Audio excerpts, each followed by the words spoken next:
என் தமிழ் மாணவ செல்வங்கள் அனைவருக்கும் இனிய வணக்கங்கள். இன்னைக்கு நாம ஒரு முக்கியமான ஒரு செய்தியை பத்தி பார்க்க போறோம். இந்த செய்தி நிறைய மாணவர்களுக்கு தெரிந்தும் இருக்கலாம், நிறைய பேருக்கு தெரியாத ஒரு செய்தியா கூட இருக்கலாம். சரிதானா? நல்லா கவனிக்கணும். கவனிக்கலாமா?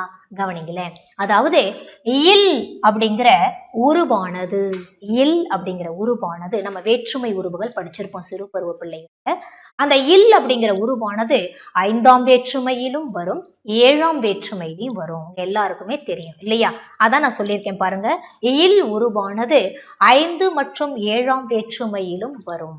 ஆனா இதுல அந்த இல் அப்படிங்கிறது நீங்கள் பொருளில் வந்தால் அது 5ஆம் வேற்று. சரியாமா?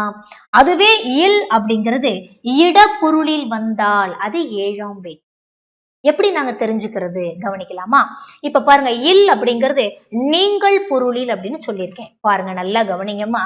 அதாவது மலையில்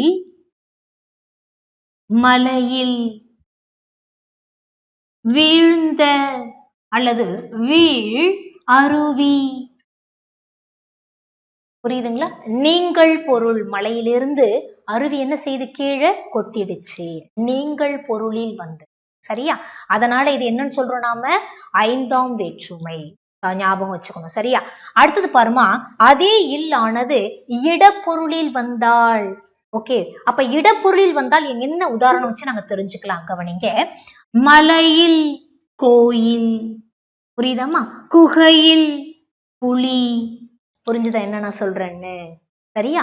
அங்க மலையிலிருந்து அருவி என்ன செய்யுது? அந்த இடத்துல இருந்து கொட்டிடுச்சு. அப்ப அது நீங்கள் பொருளில் வந்து. இந்த இடத்துல பாருங்க, மலையில் கோயில் அப்படியேதான் இருக்கு, இடப்பொருள். சரியா?